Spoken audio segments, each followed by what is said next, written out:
संजय शर्मा मेरे सहयोगी इस वक्त तमाम जानकारी के साथ जुड़ गए हैं। राम किंकर सिंह भी जुड़ गए हैं। संजय, एक बेहद अहम बात जो यहाँ पर वकील ने कही कि आबादी लगातार दिल्ली की बढ़ती जा रही है, इंफ्रास्ट्रक्चर उसके सपोर्ट में नहीं उस तरीके से बनाया गया है, लगातार घोर भ्रष्टाचार की बात एमसीडी में सामने आती है और सारी एजेंसी टैंडम में काम करती हैं। मैप पास होने से लेकर उस पूरी बिल्डिंग को बनाने तक सब कुछ एक पूरे एक दायरे के तहत किया जाता है, यानी कि छोटे अफसर से बड़े अफसर तक की मिलीभगत इसमें होती है। इस बात से कोर्ट ने भी आज इनकार नहीं किया है। ऐसे में अगर कोर्ट इतनी सख्त टिप्पणियां कर रहा है, आने वाले वक्त में हम क्या कोई नी जर्क एक्शंस देख सकते हैं या फिर नहीं? कोर्ट जिस तरह से सारी एजेंसियों को आईना दिखाया है कोर्ट ने, वो चाहे दिल्ली सरकार हो या फिर एमसीडी हो, दिल्ली पुलिस हो, जांच में लगी तमाम एजेंसियां हो, कोर्ट ने सबको आईना दिखाया। उन्होंने कहा अपनी शक्ल देख लीजिए। और कोर्ट ने यह भी कहा कि इंफ्रास्ट्रक्चर मजबूत नहीं, आप फ्री बीज कर रहे हैं। तो ये बड़ी बात है कि घर में नहीं दाने और अम्मा चली भुनाने।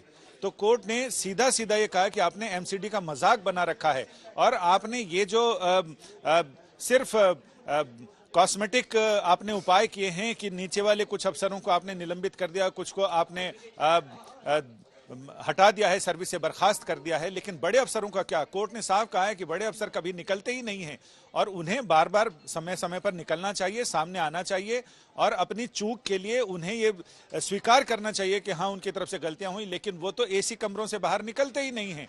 तो कुल मिलाकर कोर्ट ने बहुत सारी चीजें ऐसी कही हैं जिससे अगर इन लोगों को थोड़ी भी शर्म होगी तो ये आगे आकर काम करेंगे। लेकिन जहां तक राजनीति की बात है, राजनीति सिर्फ मैसेज देने के लिए होती है, राजनीति सिर्फ वोट लेने के लिए होती है।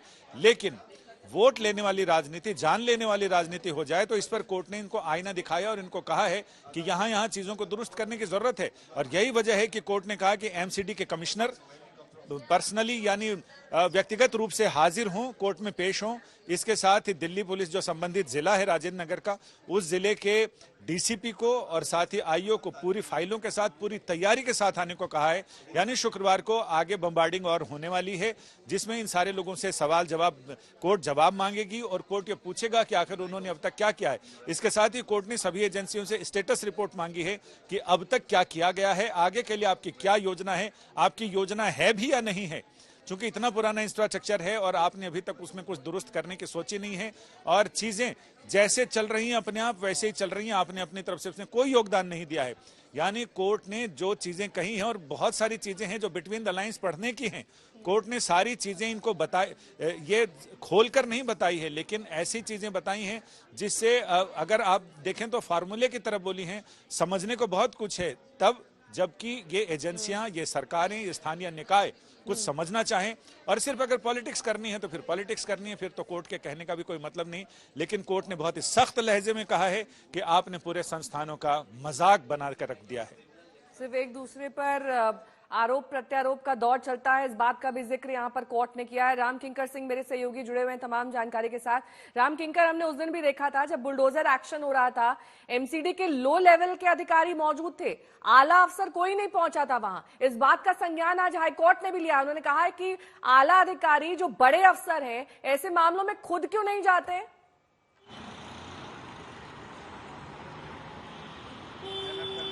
बिल्कुल, और शायद यही वजह है कि जब एई को सस्पेंड किया और जेई को टर्मिनेट किया, उसके बाद इंजीनियर्स का जो फोरम है वो आला अधिकारियों के पास गया और ये कहा कि क्यों ना इस पूरे मामले में चीफ इंजीनियर और साथ ही साथ जो डिप्टी कमिश्नर है, यानी जिनके दस्तखत से वो बजट पास होता है, जिस बजट से ड्रेनेज सिस्टम की सफाई होती है, उनके खिलाफ क्यों न कार्रवाई हो। हालांकि सवाल का जवाब एमसीडी को देना होगा। अभी जब मैं आपसे बात कर रहा हूं कि दिल्ली के अलग अलग इलाकों में इस वक्त जो है अतिक्रमण हटाने को लेकर कार्रवाई चल रही है, लेकिन सख्त लहजा कोर्ट का ये साफ दिखाता है कि अगली बार जब खुद कमिश्नर पेश होंगे तब शायद उनके हाथों में वो इंटरनल रिपोर्ट होगी एमसीडी की, जिसके जरिए ये पता चलेगा कि आखिरकार उस बेसमेंट में पानी घुसा तो घुसा कैसे, क्या बाहर ड्रेनेज सिस्टम फटा था उसके बाद से पानी अंदर घुसा या फिर ड्रेनेज की सफाई ही नहीं हुई थी, और अगर ड्रेनेज साफ करने का दावा किया गया था तो वो किया गया था कब, और आखिर जब ये हादसा हो गया तो इसकी जिम्मेदारी कौन लेगा। तो साफ है बहुत सारे सवालों के जवाब होंगे,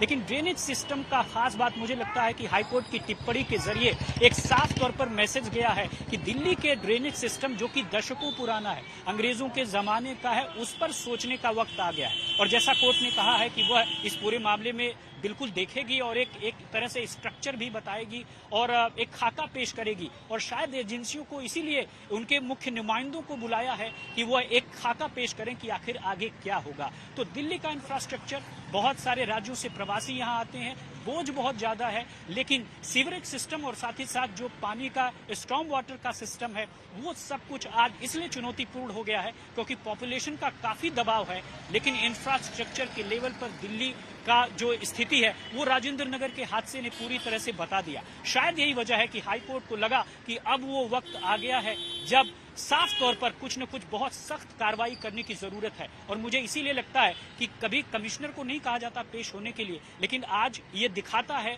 एक मैसेजिंग है कोर्ट की कि ये सख्त मैसेज है कि आप खुद आइए और बताइए। क्योंकि अमूमन राजेंद्र नगर के मामले में भी ऐसा ही हुआ कि जो कॉन्ट्रैक्ट पर जेई था उसे टर्मिनेट कर दिया, जो एई था उसे सस्पेंड कर दिया, लेकिन श्रेया जी भी जुड़ी हुई है, इसके साथ ही मेरे सहयोगी संजय शर्मा भी लगातार बने हुए। श्रेया, कोर्ट ये कह रहा है कि अगर जांच अधिकारी सक्षम नहीं है और इस मामले की सघन जांच नहीं हो सकती है तो केंद्रीय एजेंसी को ये मामला सुपुर्द किया जा सकता है। आने वाले वक्त में हम ऐसा देख सकते हैं, क्योंकि आज कोर्ट ने ऐसा कह दिया है और ये माना है कि हो सकता है इतने सारे डिपार्टमेंट्स की मिलीभगत है कि इसमें केंद्रीय जांच एजेंसी ही काम आएगी। देखिए ये बिल्कुल पॉसिबल हो सकता है। इसका दो रीजन है कि लोकल जो एजेंसीज है, चाहे एमसीडी हो चाहे डीडीए हो, बार बार जब ऐसे घटनाएं घटती है, क्योंकि ये पहली बार नहीं है कि बिल्डिंग नॉर्म वायलेशन के कारण किसी की जान गई है, कई दफा ऐसे मामले को लेके पेटिशनर्स कोर्ट पहुंचते हैं। इस मामले में कोर्ट को यही देखने को मिलता है कि एमसीडी अपनी जिम्मेदारी डीडीए को देती है तो डीडीए अपनी जिम्मेदारी एमसीडी को देती है। कई मामले में इतने कंफ्यूजन है कि कोचिंग सेंटर्स वाले भी कहते हैं कि कहीं हमें एजुकेशनल इंस्टीट्यूशन के रूप में परमिशन लेना होता है तो कहीं हमें कमर्शियल बिल्डिंग के रूप में परमिशन लेना पड़ता है। इसी कंफ्यूजन के बीच जब एक पॉलिटिक्स चलते चलते लोगों की मौत हो जाती है, तब कोर्ट एक तरीके से फटकार लगा रही है और ये साफ कह रही है कि अगर आप जिम्मेदारी नहीं ले सकते हैं, क्या क्या एक्शन अब तक लिया गया ये नहीं बता सकते हैं, तो ये जांच और पूरा इसकी जिम्मेदारी हम सौंप देंगे सेंट्रल एजेंसीज को। साथ ही साथ एमएचए को भी हम कहे जाएंगे कि इस विषय को लेकर क्या करना चाहिए। अगर पेटिशनर्स की तरफ से आप देखोगे तो पेटिशनर्स का साफ कहना है कि राजेंद्र नगर एरिया में जो सीवर लाइन है उसको एमसीडी की तरफ से बंद करवाया गया, उसमें मार्केट चल रही है, कमर्शियलाइजेशन हुआ और इसी के चलते इस एरिया में बार बार वाटर लॉगिंग हो जाती है। तो ये सारी कंफ्यूजिंग एक स्थिति में कोर्ट हो सकता है कि अगर शुक्रवार नोटिस में जवाब मिलने के बाद संतुष्ट ना हो तो या तो लोकपाल या तो सीबीआई को इस मामले को सौंपने की जिम्मेदारी। उस दिन की तस्वीर दिखा देते हैं, क्योंकि वहां से गुजरती हुई जो एक गाड़ी थी, इस सीसीटीवी में कैप्चर हुई थी, इस फुटेज में ये कहा गया कि उस गाड़ी से जो पानी का डिसलोकेशन हुआ और यही वजह बना इस त्रासदी का। ये देखिए वही ये थार जीप, ये वाहन वहां से गुजरता है, पानी का मूवमेंट होता है और अंदर की तरफ बेसमेंट की तरफ ये तेज धार से पानी बहता है, जिसकी वजह से 3 छात्र डूब जाते हैं, उनकी जान चली जाती है। संजय शर्मा मेरे सहयोगी जुड़ गए हैं, तमाम जान।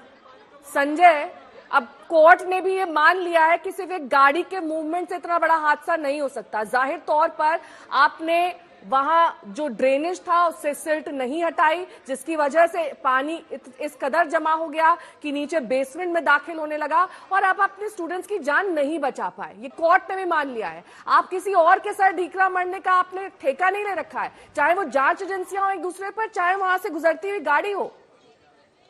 पिछले 10 साल को देखें तो दूसरों के सिर ही ठीकरा फोड़ा जा रहा है और जिस तरह से बात की जा रही है उससे तो ये लग रहा है कि सिर के बाल काटकर मुर्दे का वो बोझ कम करने की कवायद की जा रही है। एक गाड़ी के गुजरने से ठीक है थोड़ा बहुत पानी जा सकता है, क्या इतना पानी जा सकता है? लाखों लीटर पानी और वो 1 मिनट में, जिसमें कि 3 मिनट के अंदर तो इतना पानी भर गया था कि लगभग 2 आदमी उसमें समा जाएं तो पता ना चले। इसलिए ये कहना गलत है कि सिर्फ वाहन गुजरने से ऐसा हुआ, इसमें वो तमाम लोग शामिल हैं। कोर्ट ने भी ये कहा है कि फ्री बीज देने के चक्कर में आपने अपने इंफ्रास्ट्रक्चर को बर्बाद कर लिया है। इंफ्रास्ट्रक्चर को आबादी के हिसाब से अनुकूल करने के लिए कुछ नहीं किया गया है और यही वजह है कि कोर्ट ने एमसीडी कमिश्नर को बुलाया है और उनसे ये पूछने को कि आखिर अब तक आपने क्या किया है।